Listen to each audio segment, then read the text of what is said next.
देखिए, लगातार तिरहुत स्नातक निर्वाचन क्षेत्र पे हम चर्चा कर रहे हैं, आकलन निकाल रहे हैं, विश्लेषण कर रहे हैं। परसों परिणाम आना है। ये चुनाव इज्जत का लड़ाई था, ये चुनाव नाक की लड़ाई बन गई। नीतीश कुमार के लिए, देवेश चंद्र ठाकुर के लिए, जिनका प्रतिनिधित्व अभिषेक झा कर रहे हैं, तो दूसरी तरफ एक निर्दलीय प्रत्याशी राकेश रोशन, इसके अलावा गोपी किशन आरजेडी से प्रत्याशी थे, डॉक्टर विनायक गौतम, कई प्रत्याशी थे। एआईएमआईएम ने भी वहां पर अपना प्रत्याशी खड़ा किया था। परसों रिजल्ट है, परसों तय होगा कि तिरहुत किसका हुआ, और इसका बड़ा प्रभाव आगामी विधानसभा चुनाव पर भी देखने को मिलेगा। देखिए, अभी जो 4 सीटों पर उपचुनाव हुआ, चारों सीट राजद हार गई थी। इसमें बड़ा फैक्टर एआईएमआईएम बनकर उभरा था। हम लगातार उस पर चर्चा किए थे। राणा रणजीत सिंह हमारे साथ मौजूद है। देखिए, रिपोर्ट तो आ रहा है राणा जी कि आप लोग फिर ये सीट नहीं जीत रहे हैं। इसको मतलब जो अनुमान है आरजेडी को लेकर, आपकी लड़ाई क्या है? आरजेडी को मतलब हराना है कि खुद जीतना भी है, जो कि इस बार भी वही रिपोर्ट है। देखिए, हमारी नई पार्टी है और सीमांचल के बाहर हम पहली बार निकल के आ रहे हैं, तो हमारी स्वाभाविक है कि पहले उपस्थिति दर्ज कराइएगा, फिर मजबूत होइएगा, फिर जीतिएगा। ये एक स्टेप होता है, तो आप कोई स्टेप को स्विच नहीं कर सकते। और हमारे पास उस तरीके से धन नहीं है, जिस तरह से लोग नया नाम धन स्वराज दिया है लोगों ने, जन स्वराज को। तो स्वाभाविक है, पैसा है उनके पास, और पैसा कुछ आपने देखा होगा पकड़ा भी गया था। तो हमारे पास धन तो नहीं है, हमारे पास अपना विचारधारा है, मेहनत करने की क्षमता है, और हमारे पास कुछ समर्पित कार्यकर्ता है।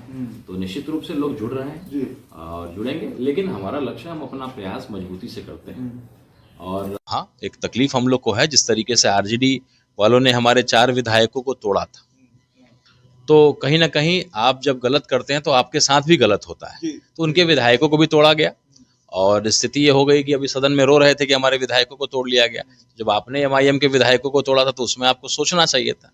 और दूसरा ये है कि आज भी अगर आप महसूस करते हैं कि आपने एमआईएम के साथ गलत किया, तो आप माफ़ी मांगिए, और आप माफ़ी मांगते हैं तो हमारा कभी ऐसा सोच नहीं है। हम चाहते हैं कि जो सेकुलर पार्टियां हैं, सेकुलर मिजाज की पार्टियां हैं, वो मजबूत हो।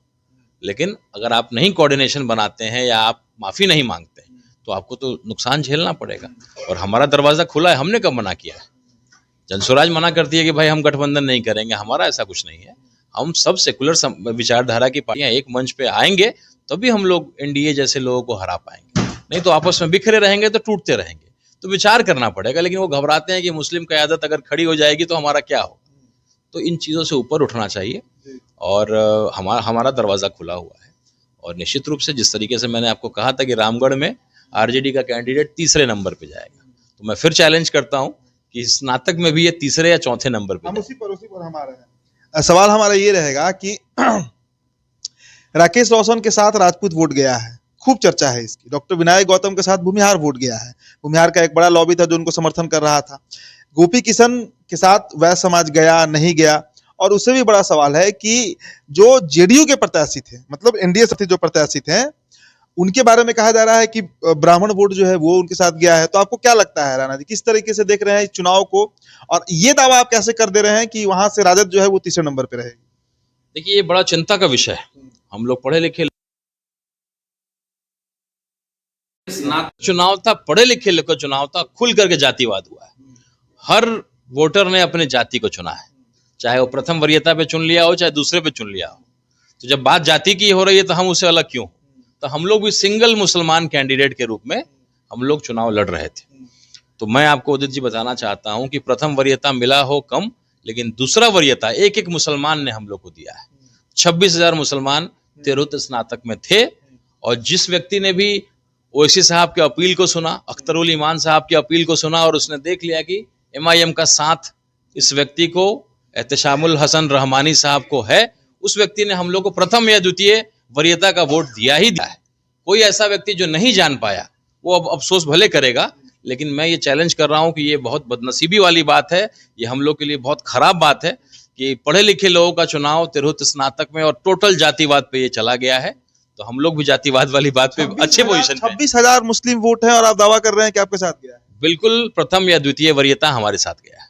प्रथम किसके साथ है? आरजेडी के साथ? वो तो अलग अलग व्यक्तिगत होता है। जैसे कई मुसलमान लोग थे, उनका व्यक्तिगत लगाव किसी किसी जगह पे था कि भाई इन्होंने मुझे वोटर बनाया था, तो पहला तो मैं उनको दूंगा, लेकिन दूसरा मैं आपको दूंगा। 3रे नंबर पे आरजेडी रहेगी? बिल्कुल बिल्कुल, लिख करके मैं 3रे नंबर पे? बिल्कुल मैं लिख के दे सकता हूँ, 3रे नंबर पे जाएगी। इस बात है गारंटी? बिल्कुल बिल्कुल। कारण आप लोग और अगर नहीं सुधार हुआ तो ये स्नातक नहीं, हर चुनाव में 3रे पे आप जाइएगा। क्योंकि अब धन के मामले में धन स्वराज के पास नहीं टिकिएगा। क्या दावा कर रहे हैं, आरजेडी के पास से ज्यादा पैसा जन स्वराज के पास? बिल्कुल है, वो देख लीजिए चारों पांचों चुनाव जो भी लड़े हैं, जितनी मजबूती से जन स्वराज लड़ी है तो उतना मजबूती से कोई नहीं लड़ा है। और प्यार से लोगों ने उसका नाम अब जन स्वराज की जगह धन स्वराज भी उसको लोग बोलते हैं। अच्छा, इस तिरहुत के चुनाव में एक चीज और देख, गायब रहे हैं पूरे चुनाव से। अब पता नहीं उनको उस सीट से इंटरेस्ट है कि नहीं है। जेडीयू का पूरा लॉबी लगा हुआ था, स्वराज का भी पूरा लॉबी लगा था, आप लोग भी चुनाव प्रचार कर रहे थे, राकेश रोशन अपने स्तर पे धुआंधार प्रचार किए, तेजस्वी गायब है। यही तो मूड पे, राजनीति मूड से नहीं होता है ना, कि जरा अभी मन हुआ है तो जरा कर लेते हैं राजनीति, फिर चले जाते हैं। गंभीरता होना चाहिए, एक आग लगा होना चाहिए, एक भूख होनी चाहिए कि जिस तरह का समर्थन अभी आपके साथ था या है, अब जैसे जैसे आप कमजोर पड़िएगा ये खत्म होता चला जाएगा। और ये अंतिम मौका है तेजस्वी यादव जी के लिए।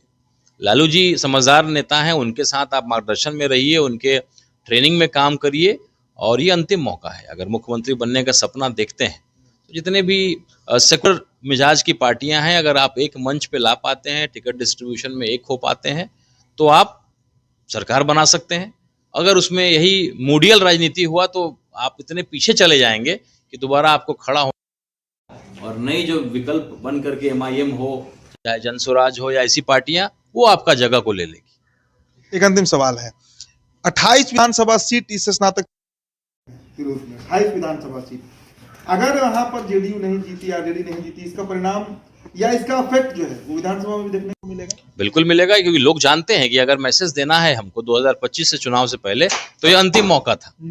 ये वोट अब इसके बाद कोई बड़ा वोट नहीं होने जा रहा है। तो लोगों ने देखा डायरेक्ट 2025 का चुनाव होगा। और ललन सिंह ने जो बयान दिया कि भाई मुसलमान का हमें वोट नहीं मिलता है, तो कई मुसलमान वोटर ने नाराज होकर के नहीं दिया, जो देते थे। जो जेडीयू के जो शिक्षक वगैरह जिन्होंने बहाली, नीतीश जी ने कुछ अच्छे काम किए हैं, लेकिन नीतीश जी का अग्नि परीक्षा होने वाला है वक्फ बोर्ड में। वक्फ बोर्ड बिल्कुल निरस्त हो जाएगा, तो अग्नि परीक्षा है। थोड़ी बहुत जो छवि नीतीश कुमार जी की है सेकुलर की, वो खत्म हो जाएगा। तो ललन सिंह जो बयान दिया, देवेश चंद्र ठाकुर जी जो बयान देते हैं कि भाई हमें मुसलमान का वोट नहीं चाहिए, तो ये सब घातक रहा और ये नुकसान किया जेडीयू को, अभिषेक झा को। इसका खामियाजा उनको भुगतना पड़ेगा और देखेंगे इस चुनाव में। चलिए, तो परसों तो पिक्चर क्लियर ही होगा कि दरअसल चुनाव किसके पाले में गया है, लेकिन आरजेडी तीसरे तिरहुत स्नातक निर्वाचन क्षेत्र से ये दावा AIMIM कर रही है। परसों पिक्चर क्लियर होगा। फिलहाल चर्चा में इतना ही। बहुत बहुत शुक्रिया।